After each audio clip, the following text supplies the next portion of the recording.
In my last breakdown of the powers and outcasts of Nevermore, we covered the major players from Season 1. However, the comment section rightfully pointed out I missed a few. So before we go over the most intriguing ones in the L.O.I.S asylum in Season 2, it is time to correct the record and give a proper explanation for some things we overlooked. The first one I missed were the Faceless, a species of outcast whose very appearance defies normal human perception.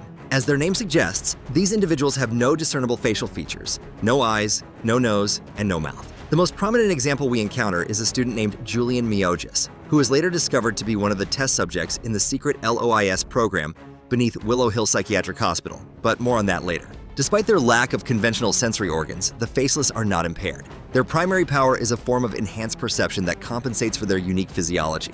They possess what can be called eyeless perception, allowing them to see their environment with perfect clarity. They also exhibit noseless perception, enabling them to detect scents just as anyone else would. Most curiously, there are indications of mouthless interaction.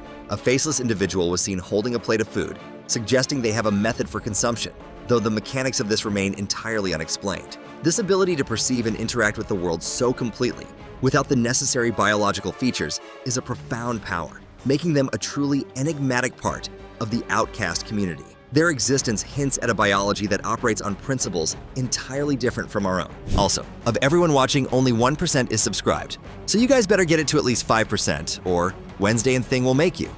Just kidding. Not kidding. Thank you. Then there is the ever-loyal Lurch, the Addams family's chauffeur and butler. While not an outcast in the same vein as a vampire or a Gorgon, Lurch's abilities are undeniably superhuman. Though the show doesn't explicitly define his powers, his actions speak volumes. His immense physical strength is his most obvious trait. We see him tasked with transporting a heavy coffin for Pugsley, a coffin that secretly contains the reanimated corpse, Slurp. Lurch handles this task alone without any sign of strain, suggesting a level of strength far beyond that of a normal human.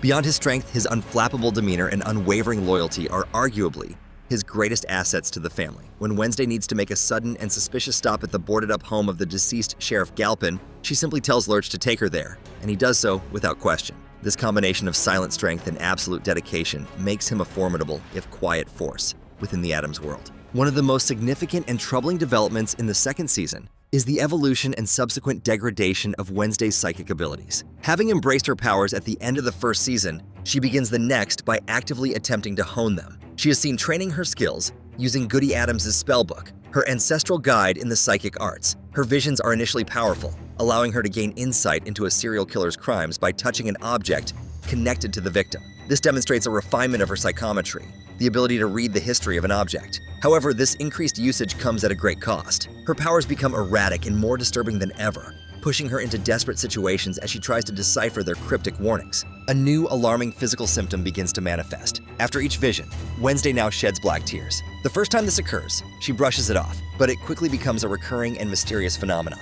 It is Morticia who provides the terrifying diagnosis, psychic burnout. She explains to a resistant Wednesday that this is the direct result of pushing her psychic abilities far beyond their natural limits, a dangerous state of exhaustion that threatens to overwhelm her. Morticia reveals that she knows what the tears signify and that the only way to begin healing is for Wednesday to stop using her powers, starting with surrendering Goody's spellbook. This creates a deep rift between mother and daughter as Wednesday, driven by the urgency of her visions, refuses to be sidelined. Wednesday's connection to her spiritual guide has also gone silent, leaving her without the ancestral wisdom she had come to rely on to further her strength. Morticia insists that a new guide will appear when the time is right, but Wednesday's impatient nature rebels against this notion. This loss of guidance, coupled with her deteriorating powers, leaves her feeling isolated and vulnerable. Her desperation is growing as her abilities begin to fail her entirely. She tries to trigger a vision by touching the body of the murdered Sheriff Galpin and later his disembodied eyeball, but nothing happens. The psychic well has run dry. This forces her to admit she may need to solve the unfolding mystery the old-fashioned way without the aid of her supernatural gift. The struggle results in a dramatic confrontation where Wednesday challenges her mother to a blindfolded fencing duel for ownership of the spellbook, but she loses. In a final decisive act to protect her daughter, Morticia burns the book, severing Wednesday's connection to the dangerous path she was on forever. This arc transforms Wednesday's power from a growing weapon into a source of severe weakness and internal conflict, forcing her to rely on her intellect and resilience in a way she never has before. The student body and faculty of Nevermore have also revealed a host of new and formidable powers, dramatically raising the stakes. A type of student known as Da Vinci's are seen, highly gifted artists and creatives who are capable of moving objects with their mind. While this telekinesis is a unique and cool ability, it can lead to insanity and psychological breaks as seen with Rowan's mental struggles due to his abilities. One of the most unexpected developments comes from Wednesday's own brother, Pugsley Adams. While previously known for his fascination with explosives, Pugsley unveils a powerful and precise command over electricity. This isn't just a penchant for mayhem, but a true electrokinesis. Early in the season, Wednesday challenges him to zap a highway sign with lightning from the family car, a test he passes with explosive results. Later, this power proves to be critically important when he uses a controlled electrical shock to incapacitate the rampaging zombie, Slurp, saving his own father from a gruesome end. This newfound ability marks a significant evolution for Pugsley, transforming him from a simple hobbyist of destruction into a genuine outcast with a powerful and potentially life-saving gift. Meanwhile, the arrival of a new principal, Barry Dort, brings a different kind of power to Nevermore's administration. While not a supernatural ability, his manipulative nature and uncanny preparedness make him a powerful operator. He demonstrates a shrewd understanding of leverage, pressuring Bianca to use her siren abilities for fundraising by reminding her that her scholarship hangs in the balance. His true cunning is revealed when Bianca attempts to turn her siren song on him. Her power has no effect. Dort reveals he is carrying a small trinket, a charm made of Corinthian coral, which renders him completely immune to her persuasive song. This foresight and access to rare magical artifacts show he is far more resourceful and perhaps more dangerous than he appears. However, the most visually stunning new power is put on display by Dort during an attack. During a terrifying full-scale assault on the school by a massive flock of crows, the principal steps in to defend the students. As the birds dive in for the attack, he single-handedly fights them back using fire. While we're yet to see the full scale of his skills, the ability to conjure and control flames in these bursts to ward off the crows, known as pyrokinesis, marks one of the most visual and surprising powers. This suggests that the faculty is composed of more powerful outcasts than was previously known, individuals capable of defending the school from the most extreme threats. This pyrokinetic principal, who nobody expected to hold such power, adds a crucial defensive asset to the school's roster. Eugene Auer, Wednesday's friend and president of the Nevermore Hummers, also shows a major evolution in his abilities. In the first season, his power was specifically tied to bees. Now, his connection to the insect world has broadened considerably. He demonstrates that he can now control all manner of bugs, not just his beloved bees. This expansion of his swarmer ability makes him way more versatile and potentially more powerful. Instead of commanding a single type of insect, he now has dominion over a vast and varied kingdom, allowing him to adapt his strategies and utilize the unique skills of countless different species. Two of the most terrifying new threats are intrinsically linked to the central mystery of the season, a mysterious avian power and a seemingly indestructible zombie.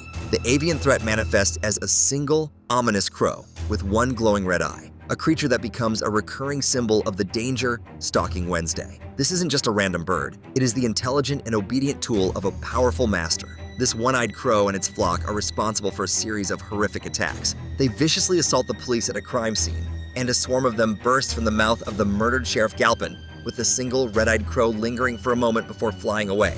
The creature acts as a spy, watching Wednesday at Galpin's funeral and at an abandoned cabin, and even acts as a thief, snatching crucial evidence from her hands. The full extent of this power is revealed when its controller, Judy, the daughter of the disgraced Dr. Augustus Stonehurst, launches a full-blown aerial assault on Nevermore. She reveals that her father, in his twisted experiments, used her as a test subject, and through his shady procedures, she gained complete control over crows. This power, a form of bioengineered avian control, is precise, deadly, and capable of being weaponized on a massive scale. The second major threat is Slurp, a reanimated corpse brought to life by Pugsley. Pugsley somehow activates the corpse, turning it into his pet. Slurp is not a shambling, mindless zombie, though. He is a creature of immense strength and aggression, powered by a mechanical, tick-tocking heart, capable of breaking free from chains and committing brutal acts of violence, including eating the brain of a rival camp leader. His most insane power, however, is his incredible capacity for regeneration. After being struck by a car with enough force to kill a normal person, he simply vanishes and reappears moments later, completely unharmed. This ability to regenerate from extreme physical trauma makes him nearly impossible to stop. Even when Wednesday impales him through the head with a sword to save her mother, it's implied this is not a permanent solution, as the police simply haul his body away. Slurp represents a raw, uncontrollable force of nature, a monster whose resilience makes him a persistent and terrifying threat. Perhaps the most chilling discovery of the season is not a single power, but a conspiracy dedicated to stealing them. Deep beneath the Willow Hill Psychiatric Hospital, Wednesday and her uncle Fester uncover a top-secret operation codenamed LOIS, which stands for Long-Term Outcast Integration Study. This is not a therapeutic program. It is a hidden laboratory designed for a sinister purpose: to study, extract, and transfer the unique abilities of gifted outcasts to ordinary humans, or normies. The lab is filled with test subjects, outcasts who have been imprisoned and experimented on. Among them are familiar faces including Patricia Redcar and the Faceless student Julian Meiojas. The entire operation is the twisted legacy of Dr. Augustus Stonehurst, a former Nevermore science teacher and Willow Hill doctor who suffered a psychotic break. The program is now run by his daughter, the same woman who controls the crows. She is the living proof that the experiments, to some extent, were successful. She confesses that her own father used her as a test subject, and the procedures she endured are what granted her the avian abilities. The existence of LOIS reveals a dark underbelly to the world of Wednesday, a place where the powers of outcasts are not just feared or misunderstood, but are seen as a commodity to be harvested. The lab holds countless horrors of cruel experimentation, exposing the revolting secrets LOIS aim to hide. There's everything from a half-normie, half-faceless boy, zombie mask, an alien-looking girl, she-wolf, and teenage Frankenstein. Though their abilities and power are unknown, they must be capable of great feats we're soon to see in Part 2 of Season 2, because their extensive experimentation and time in isolation could be a catalyst for immense strength. The chaotic breakout from the facility, triggered when Fester unleashes a massive electrical pulse that knocks out the hospital's power, results in the test subjects being freed. This unleashes a host of unknown powers and traumatized individuals into the world, setting the stage for unforeseen consequences. The revelation of LOIS fundamentally changes the stakes, introducing a systemic threat to all outcasts and raising terrifying questions about just how far some will go to possess their power. So these are the powers from Wednesday Season 2 explained. Which power do you think is the coolest? Are there any we missed this time? Let us know in the comments below. And if you want to see more Wednesday content and theories, click the video on screen now.